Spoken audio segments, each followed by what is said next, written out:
O que se bebe em dia de festa pode-se beber no dia a dia? E que ligações gastronómicas se podem fazer com o que temos no copo? Aprenda e prove com a Escola do Gosto, a Academia de Literacia Alimentar do Público. Aulas únicas com especialistas. Entre como amador e saia um pouco mais conhecedor. Não perca a próxima aula, a 18 de novembro, no Porto. Os lugares são limitados. Inscreva-se já em público.pt. Este é o Poder Público, a semana em debate pela secção de política do Público. São José Almeida, Helena Pereira, Sónia Sapaz. Eu sou Ana Sá Lopes, este é o Poder Público. Estamos a gravar quinta-feira, dia 19 de novembro, véspera de renovação de mais um estado de emergência. Rui Rio deu ontem uma entrevista à TVI, onde afirmou não estar nas mãos do Chega. E também disse que considera que a legislatura não vai chegar ao fim e que está mais próximo de ser primeiro-ministro. São José Almeida, Jorge Moreira da Silva, no artigo do Público na segunda-feira, veio pedir um congresso extraordinário do PSD. A direção nem respondeu. Ele, praticamente, que eu tivesse visto, não teve grandes apoios. Isto quer dizer que a maioria do PSD defende, de facto, a aliança visível entre Rio e Chega e que o PSD está unido à volta do acordo com o Chega? Eu não creio que isso signifique que o PSD está todo unido à volta deste acordo. O que é que se passa? Ainda estamos longe, pelo menos nos próximos 6 meses, não podem ser realizadas eleições. A nível interno, o Rui Rio está numa estratégia de afirmação nova, aliás mostrou isso ontem na entrevista. Ele ontem pela primeira vez assumiu que pode sim ser primeiro-ministro e colocou isso até no curto prazo, ou no médio prazo, mais curto do que tinha admitido até hoje, e de uma forma mais veemente. E, portanto, eu penso que com as incógnitas todas que existem, com o bloqueamento que há de precipitar eleições, que haja algum taticismo também de parte, ou seja, no meio de tanto taticismo pelo lado do Rui Rio, para conseguir, com uma estratégia mais agressiva, conseguir afirmar-se como a caminho do poder. Eu penso que as oposições também estão no momento de esperar para ver. Agora, isso não quer dizer, não é? Não quer dizer que não haja oposição dentro do PSD a esta medida, até porque o artigo de Jorge Moreira da Silva era um bom artigo, um artigo bem feito, em que reafirmava de facto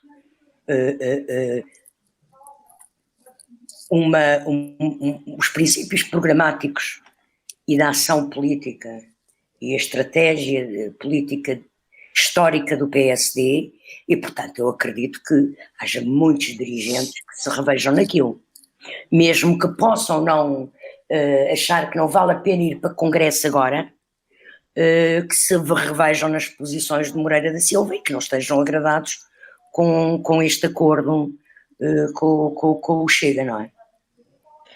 Helena Pereira, ainda ontem, no auge desta polémica do PSD-Chega, da relação, Ventura referiu-se à deputada Joacine Catá Moreira, isto no Twitter, dizendo que na Guiné que ela estava bem. Esta semana foi também multado por discriminação relativamente à comunidade cigana. Que rubicão é que nós atravessamos ou que o sistema político português atravessou para chegar aqui? Parece-me que o Chega é aquilo que nós conhecemos, não é? O que esta semana até mais me surpreende é o facto de o sistema político português estar a encarar o Chega e o que ele faz e o que o deputado do partido diz como sendo cada vez mais normal e mais inócuo e isso choca mais porque duas coisas. A primeira, começando por esta última, a resposta dele à deputada Joacine Catá Moreira, já ninguém vai dizer nada, já ninguém se vem surgir, se vem indignar. E isso realmente custa-me. Depois, relativamente à multa, eu fui ver o que é que está na base dessa multa. E estas coisas também não se resolvem com uma multa, porque aquilo é um tweet que ele fez há umas semanas, há uns meses, sobre a comunidade cigana, em que vai buscar um gráfico que diz que quase 90% da comunidade cigana vive de outras coisas que não do seu próprio trabalho, e por isso é que se tem que acabar com a subsídio-dependência. Ou seja, tal como um populista que ele pega numa coisa, numa pontinha da verdade, acrescenta-lhe outras coisas que não são verdade e tira uma conclusão que não é verdade, mas que a forma como ele embrulha, as pessoas vão atrás facilmente. Ele pega pegou num gráfico de um estudo de 2014, que foi feito pelo Observatório das Comunidades Ciganas e foi financiado pelo Alto Comissariado para as Migrações, e esse estudo mostra que 9% vive efetivamente do trabalho, dos rendimentos do trabalho, e 33% recebe RSI, e outras pessoas vivem do dinheiro de familiares, e explica detalhadamente isso. O que é que se passa? Passa-se que trata-se então de uma comunidade que vive da economia paralela e de trabalho que que não faz descontos. É isso que se passa, e não significa que é subsídio dependente. Se formos ver bem, o último estudo que existe, que pelo menos que eu encontrei, é de 2017, da comunidade cigana em Portugal, diz que existem 37 mil pessoas, e portanto, se um terço dessas pessoas recebe RSI, estamos a falar de 12 mil pessoas, comparando com o total de pessoas que neste país recebem RSI e que são 267 mil, são 4%. Portanto, é preferível então combater, e André Ventura falando claramente de como é que são as coisas, e ninguém fala, e é isso que me hoje a minha indignação acaba por ser mais por quem permite que continue a crescer este pensamento da André Ventura do que contra a André Ventura, estás a perceber? Pois, mas é isso, exatamente, é o sistema político. É o sistema, olha, estamos com o Chega, é o sistema. Helena, é como a história dos salários dos políticos, não é? Ele resolve todos os problemas do país, parece que se resolviam se os políticos ganhassem menos. É uma das propostas que ele faz e que falou na entrevista, não é? Os 3 pilares das reformas que ele queria fazer incluem um deles o sistema político, e o que é que ele mudaria no sistema político? Os salários. É uma das coisas, e o número de deputados. Como se isso viesse resolver todo o sistema, não é? Como se todo o sistema tivesse corrompido por causa dos salários e por causa do número de deputados. Ele de facto pega assim nas franjas, nas franjas dos assuntos, e consegue ter uma mensagem tão eficaz, como se viu nesta última entrevista, que pronto, é complicado. Deixa-me só acrescentar aqui, Rui Rio, pegando na entrevista de ontem, Rui Rio dá uma excelente ajuda a André Ventura, continua a dar cada vez mais. Eu confesso que a entrevista de ontem foi a entrevista mais assustadora que eu vi do presidente do PSD. E assustadora porquê? Rui Rio tem uma personalidade que nós conhecemos há muitos anos e que em algumas intervenções também roça muito o populismo. Isso era mais aceitável antes de existir o Chega. Agora que existe o Chega, eu acho que os políticos têm a obrigação de serem mais exigentes e terem mais cuidado com aquilo que dizem. Porque não só... Assim, eu lembro-me das coisas que Rui Rio disse ontem, que o Chega era uma federação de descontentes, tentando com isso minimizar o Chega. Não, ele quando diz que é uma federação de descontentes está a fazer o melhor slogan, a melhor publicidade ao Chega que existe. Quando diz que o Chega está agora a fazer crítica pela negativa, mas que um dia vai se transformar num partido pela positiva, que é isto?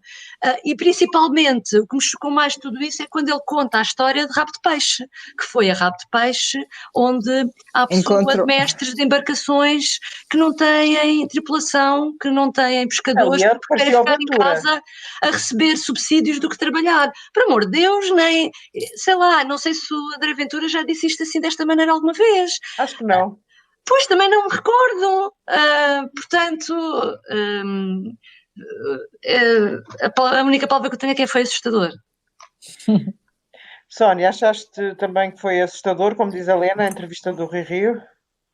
Também me surpreendeu em alguns pontos e não me surpreendeu noutros, porque eu acho que o Rui Rio tem um histórico, não é? E o histórico, ele deixou um histórico na Câmara do Porto de o que é que pensa sobre determinados assuntos, e de facto nada disto é novidade. Ele próprio já o disse, todos estes acordos, estes pontos que constam do acordo com o Chega, ele concorda com eles, e não concorda com eles de hoje, concorda com eles de há muito tempo. O que é que me surpreende aqui, e surpreende desde o início deste processo em que o Chega começa a conversar com o PSD, seja nos Açores, seja onde isso for, é que nada fazia prever que Rui Rio conversasse com o Chega, porque de facto esta semana houve um artigo de opinião que foi publicado no nosso jornal do Miguel Pinteluz, em que ele se referia em que ele no fundo defendia o acordo dos Açores e defendia Rui Rio, Miguel Pinteluz, que foi um dos seus adversários internos na campanha de janeiro, e ele dizia que Rui Rio sempre disse isto, já sabia, não há aqui novidade nenhuma. Exatamente, Sónia, é esse o ponto. Já sabia. Mas é que ele não disse isto, de facto. Tu vais ver as coisas da campanha interna, e se tu tinhas 3 candidatos, era o Miguel Pinteluz, o Rui Rio e Luís Montenegro, e se tu tivesses de dizer que algum deles ia fazer acordo com a direita, não era o Rui Rio, era o Luís Montenegro e era o Miguel Pinteluz, precisamente. Porque o Rui Rio, nessa altura, apesar de sempre dizer que não ia juntar-se ao PS, não queria um bloco central, porque ele também, de facto, em relação a isso era muito claro, nunca disse que se ia aliar à direita. Aliás, os outros 2 candidatos fizeram campanha contra Rui Rio a pedir uma aliança à direita. O Miguel Pinteluz chegou a dar-nos uma entrevista ao Público Renascença em que falava disso, que era preciso, houve gente a dizer que era preciso federar a direita. Mas quando se falava em federar a direita, nunca se falava no Chega. Nunca ninguém trouxe o Chega para esta conversa. Nunca. E eu não esperava que, de facto, o Chega fosse trazido para esta conversa pela atual direção do PSD, pela direção que ganhou essas eleições internas, nunca dizendo que ia federar a direita. Portanto, para mim, é totalmente inesperado. Eu acho que o Miguel Pinteluz, sim, referiu-se a isso, aos acordos com a direita. Rui Rio, não. Portanto, essa é a parte mais inesperada para mim da entrevista, dos últimos dias, do acordo, de tudo o que está a acontecer no espaço do PSD, CDS, Iniciativa Liberal, Chega. Aliás, o discurso sobre o Chega mudou muito desde janeiro, desde essas eleições até agora. Ele era tratado como um fenómeno, uma coisa que não se sabia bem como é que ia evoluir. Já tinha um deputado eleito, mas agora tu percebes que parece que para a direita de facto vai contar muito para o futuro da direita. E isso é uma grande mudança. É uma mudança radical, que ele faz parte, neste momento, é mais importante que o CDS, para a direita, para o Rio, pelo menos pelas conversas públicas. É uma coisa absolutamente extraordinária. Enfim, vamos para o segundo tema, vamos ter que aguardar as sondagens. Acho que dependendo das sondagens, de certeza que haverá aqui mudanças. Ou seja, se Rio perder muito nas sondagens, ou então se Rio não perder, vamos ver. Mas olha, eu também acho extraordinário que o partido esteja tão em silêncio, porque é verdade. Eu acho, Sónia, para mim, esse é a coisa que me faz confusão nisto tudo. Não é Rui Rio. São 95% daqueles militantes. Eu ouvi falar Jorge Moreira da Silva, Zé Eduardo Martins... O Paiás Maduro, falou sem falar, não é? Pacheco Pereira.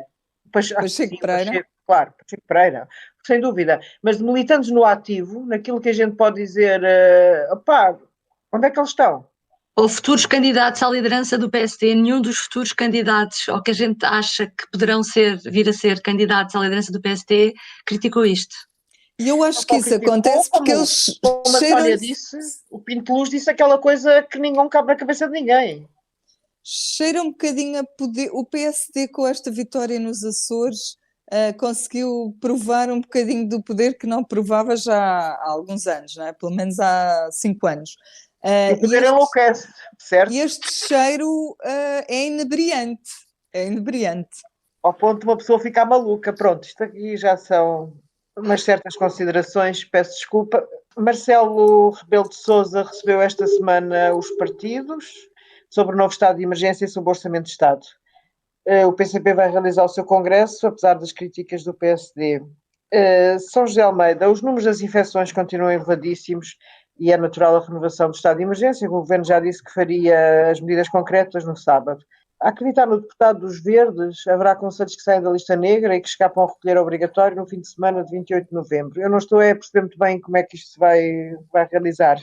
Atenção que ajuda-me lá. Hoje saiu um comunicado do governo, do gabinete do primeiro-ministro, a dizer precisamente que não há decisões tomadas, que vão ouvir os especialistas, estão a ouvir os especialistas no Infarmed, que após isso vão analisar as posições e os conselhos dos especialistas e vão tomar decisões, e que o Conselho de Ministros, para fazer o decreto de execução de estado de emergência nos próximos 15 dias, que só sábado é que as decisões serão tomadas. Portanto, esses números de gradação de conselhos, e que seriam 3 graus, parece que não se verifica, não é? Por este comunicado. Agora, para mim, é evidente que os números estão elevados. Ficou hoje claro que até ao fim do mês a situação vai crescer pelo menos até aos 7.000 casos por dia. Que não sabemos qual vai ser o pico concretamente durante dezembro, se ultrapassa ou não esses 7.000. Tudo depende, dizem os especialistas, do que for feito até lá. E o que for feito até lá é, de facto, regras rígidas e pôr as pessoas distanciarem-se. Eu sei que isto socialmente é horrível, mas parece ser a única coisa que faz efeito. Eu lembro que o primeiro-ministro do Japão, acho que foi o primeiro-ministro do Japão, fez uma declaração ontem pública, porque a situação no Japão também está a descontrolar-se bastante, em que ele aconselhava as pessoas a jantem em silêncio. Porque tu, quando falas, lanças as gotículas, e quando lanças as gotículas, a pessoa que está à tua frente apanha as gotículas, e se tu tens Covid e não sabes que tens Covid, mas podes ter Covid, estás a contaminar o outro. Pronto, porque o problema desta doença é que a contaminação é silenciosa. E isto alerta para que, de facto, há aqui um problema de fundo, que é o problema da economia, dos milhões e milhões e milhões de euros que se vão perder no PIB, a destruturação da economia. Mas, de facto, a situação que nós estamos a viver, com o comércio a magás como está hoje em dia, mesmo durante a semana, com confinamentos parciais ao fim de semana, também não, quer dizer, não é muito, não faz menos mal à economia, ou pode fazer um bocadinho mais de mal, mas também não faz muito mais mal à economia do que, por exemplo, um mês de confinamento a sério. Eu li outro dia um artigo no Público esta semana, muito interessante, sobre a situação internacional, e em que especialistas diziam que a estratégia agora, até ao fim da pandemia, é fechar, abrir, ou seja, quando a coisa começa a atingir patamares incontroláveis, volta a fechar. Portanto, podes ter um mês aberto, um mês fechado, ou 2 meses aberto, um mês fechado. Agora, não me parece que seja uma estratégia inteligente, porque não está a ser, em Portugal não está a travar coisa nenhuma, nós estarmos com medidas parciais, com uma semi-abertura, que de facto não resolve nada porque a situação não está controlada. E eu penso que este fim de semana o Conselho de Ministros vai decretar medidas que podem ser até graduais, serem diferentes segundo as zonas, não que seja aqueles 3 graus, mas que sejam 2, e que há zonas do país que nem tenham medidas nenhumas porque não têm casos, ou têm muito poucos casos, mas penso que deverá haver uma diferenciação geográfica, porque há situações graves como o Norte, e mesmo a área metropolitana de Lisboa tem situações já tem números muito altos já, e portanto temos que esperar para sábado para perceber, mas não me parece que vá haver nenhum aligeiramento de medidas, pelo menos para a área metropolitana de Lisboa e para o norte. Helena Pereira, podemos estar perto do confinamento total com estes números? Falou-se a dada altura na possibilidade das primeiras 2 semanas de dezembro ser confinamento total, obviamente nos concelhos com mais casos, para salvar o Natal, entre aspas. Sim, quer dizer, confinamento total, não sei, eu acredito Deixando as escolas abertas. Que haja confinamento local, porque é isso que a São José dizia, mesmo que não sejam aqueles escalões, aqueles 3, sim, já se percebeu que vai ser... Sim, portanto há de haver uma zona do país, nomeadamente aquela que está pior, que a gente sabe que é no norte e ao pé da zona do Tâmega e Sousa, em que pode haver confinamento mesmo, não sei, não tenho informação certa sobre isso. Agora, também há a expectativa de que naqueles 2 fins de semana que têm os feriados a uma terça-feira, possa haver também limitações de viajar entre concelhos, é esse tipo de coisas que realmente pode haver, mas eu acho que é inevitável que, eu acho que a ideia de dividir o país em vários graus é precisamente para apertar o nível de medidas sem que todos sofram com isso, não é? Apertar localmente. Tem piada porque essa questão do critério para dividir o país de outra forma que não está a ser dividido agora, porque nós agora temos 191 concelhos de risco e outros que não são de risco, só assim. E, portanto, o que se fala é dividir nos que são de risco, poderem ser 3, não sabemos. Mas o que eu sei é que isso foi dito pelo Presidente da República numa audiência com os Verdes, portanto... Os Verdes assumiram isso e hoje, há bocado, na reunião do Farmed, na parte que foi aberta e transmitida pela RTP, se bem que aquilo não foi tudo aberto, efetivamente, mas esta parte eu vi na RTP, transmitiram as perguntas do Presidente da República. E o que é que o Marcelo aproveita sabendo que está a ser visto? Porque toda a gente aproveita para perguntar ao especialista, ao Manuel Carmo Gomes, se ele não achava, o que é que ele achava da ideia de dividir o país naquelas 3 intervalos que o deputado dos Verdes disse. E o Manuel Carmo Gomes, que é adepto desse tipo de solução, aproveitou e disse, pois sim, porque já se percebeu que isto só lá vai apertando mais o crivo. E, portanto, quer dizer, se aquilo não vai ser assim, pode não ser assim, mas já se percebeu que o Presidente está a pressionar para que essa solução venha a ser. Ela deu a cara por ela, portanto já se percebeu o que é que ele pensa. Agora, o que eu espero é, deixa-me só dizer uma coisa sobre isto, que é que no sábado, quando o Governo explicar às pessoas qual vai ser o critério, quais é que vão ser os intervalos, por exemplo, sendo 2, por exemplo, como a São José dizia, que isso fique muito claro e muito bem explicadinho às pessoas, porque há uma coisa que se corre o risco de acontecer, que é, hoje em dia só há 191 de risco, e há uns que não são de risco, e Lisboa está nos 191 de risco. Se, porventura, for aprovado aqueles intervalos que o Marcelo disse hoje, não sabemos, mas se fosse aprovado, isso significava que concelhos como Lisboa, Odivelas, Sintra, Viseu, Faro, Castelo Branco, passassem de uma situação de risco em que estão hoje, com estas limitações todas, e recolher obrigatório ao fim de semana, ou seja, estamos numa situação de muitas medidas de restrição, para um nível, eles passavam para um nível mais baixo de risco.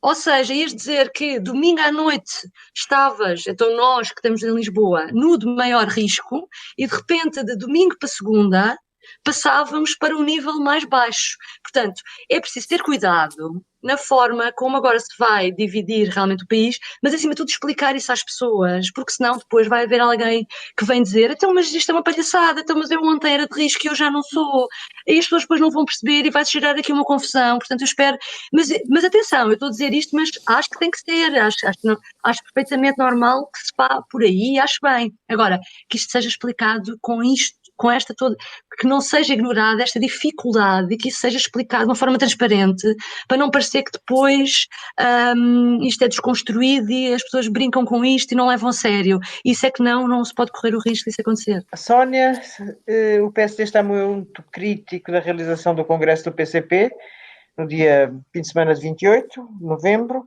mas Jerónimo de Sousa não admite qualquer recuo. Vai ser um congresso com metade de pessoas, já sabemos, mais ou menos a meio gás, mas o PCP com esta guerra, depois já da confusão que foi com a festa do Avante, a confusão, estou a falar da polémica pública, não pode estar a acumular sentimentos na opinião pública que se podem pagar nas eleições? Pode, claro que pode. Isto ninguém sabe como é que isto depois efetivamente vai resultar, mas parece-me que o PCP não estará muito preocupado com isso, porque a questão já se pôs na festa do Avante e eles foram completamente inflexíveis, dizendo que isto é democracia e que os direitos políticos são inalienáveis. O Congresso está a ser preparado com delegados reduzidos a metade, de facto, passa-se de 1.200 para 600, não terá convidados, não vai ter mesas, só vai ter cadeiras separadas umas das outras, dizem eles que vai ter circuitos de entrada, circuitos de saída para as pessoas não se cruzarem-se o menos possível. Diz também que a comunicação social poderá ficar fora da sala principal do Congresso, portanto há de ficar num pequeno pavilhão ao lado, não se sabe exatamente. Eles estão a tomar esses cuidados todos para que não haja nenhum azar como não houve na festa do Avante. E a verdade é que tu perguntas-me se pode correr mal. Pode, mas também pode correr bem. O que eles mostraram na festa do Avante é que conseguem organizar-se muito bem, conseguem fazer com que as coisas funcionem. A festa do Avante também não chegou a ter, foi 1/3 das pessoas, nem foi metade, foi 1/3 das pessoas. O que eles acabam por passar também a mensagem de que a democracia é muito importante e o debate político é muito importante. Isto sem querer defender nem atacar a decisão deles, só mesmo respondendo à pergunta que tu fizeste, que é...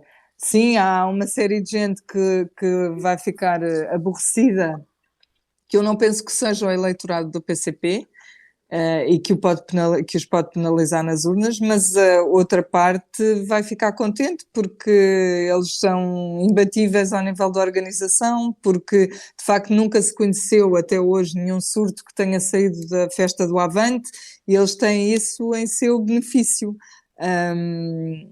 E usam-no também para não desistir e para marcar o seu congresso, que só se realiza de 4 em 4 anos. É a diferença em relação aos outros partidos que adiaram as suas convenções e o seu congresso, como aconteceu com o caso do Bloco e do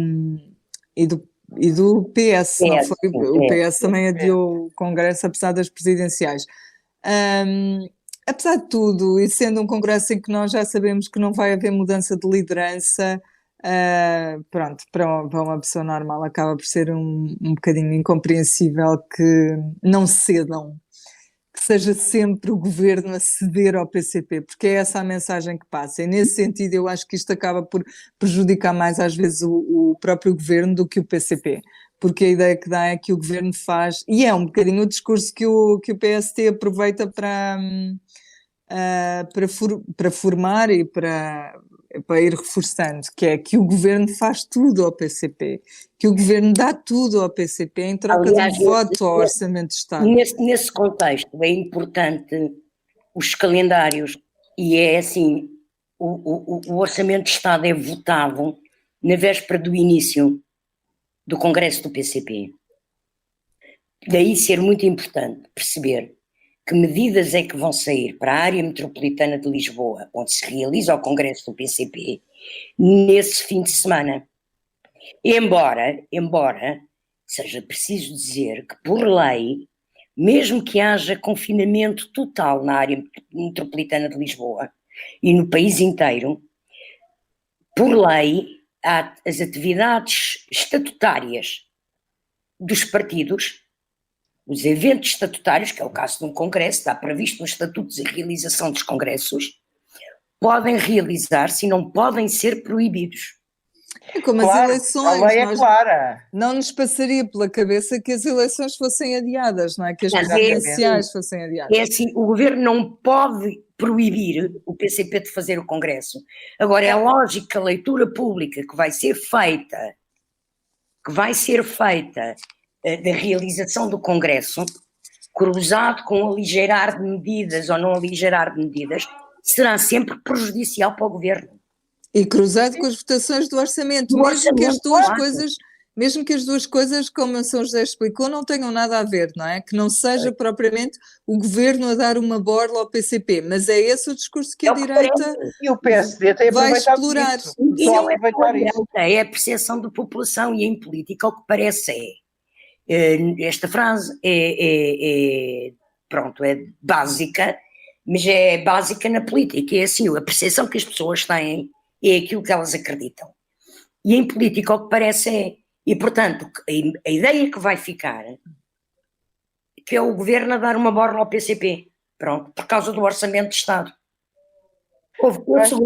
Eu segunda-feira entrei num restaurante, só para terminar, entrei num restaurante cujo chefe de mesa, lá o responsável, me conhece e, portanto, sabe o que eu faço. E quando viu, diz-me assim: olha, estamos abertos no fim de semana de 28, já sabe porquê, que eu sei que a sua doutora sabe porque é que dia 28 vamos estar abertos. Pronto, e começa-me a falar do congresso do PCP.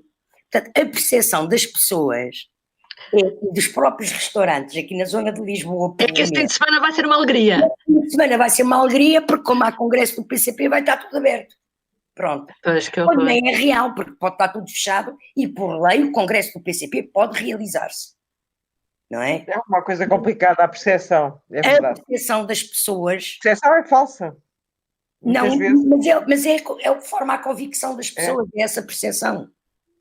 E, portanto, tu tens um congresso, tens pessoas que vão precisar de almoçar e de jantar, mesmo que acabe antes da hora de um eventual confinamento às 11 da noite, e vais ter os restaurantes fechados, portanto... Olha, eu tenciono ir para lá em trabalho e estou a pensar em levar marmitas, não uma mais fácil. Tem de ser. Deixa-me só acrescentar uma coisa muito engraçada nos congressos do PC, é que como vêm delegados de todo o país, e tu sabes isso bem, São José, eles têm uma bolsa de pessoas do PC que oferecem um quarto aos delegados e inscrevem-se, e portanto eles não ficam em hotéis, eles ficam em casa de camaradas do partido. Ora, esta bolsa também não pode estar a existir agora no PC. Não podes fazer isso, tu não podes ir dormir à casa de ninguém. Isso é complicado. Por acaso estás a levantar um problema que eu ainda não me tinha ocorrido. Mas nós não temos. Reparem lá, ajudem-me lá a perceber. Ao contrário da Inglaterra e de outros países, nós não temos regras sobre as pessoas que podem dormir na nossa casa. Felizmente, ainda não é desaconselhado por causa das contaminações. É desaconselhado pelo DGS. Tu estás mas não é lei. Com pessoas que não fazem parte do teu agregado familiar. Mas não é lei. Não, claro. Não é lei, não é? Agora, são as regras. As máscaras são lei. Está bem, Ana, mas... A Inglaterra é lei. Desculpa. O que estamos a falar não é isso. Há uma prática recorrente no PCP que faz com que pessoas que vivem noutro ponto do país fiquem a dormir em casa de militantes uma noite. Neste momento, isso é altamente desaconselhado. É altamente desaconselhado, com certeza, mas não é lei. A minha dúvida era só esta. Era só esta. Não, se alguém entrar em tua casa antes do horário de recolher obrigatório, só tem de sair depois. O que pode causar algumas chatices, mas pronto. Ok, então ficamos por aqui esta semana e voltamos para a semana. Obrigada. Até para a semana. Adeus. Adeus. O público fica no ouvido. O que faz um bom azeite? Sabe como escolher? Venha descobrir e explorar este produto tão importante da nossa gastronomia na Escola do Gosto. Dia 25 de novembro no Porto, venha provar e aprender com Ana Carrilho, Edgardo Pacheco e o chefe André Cabrita. Os lugares são limitados. Inscreva-se já em público.pt.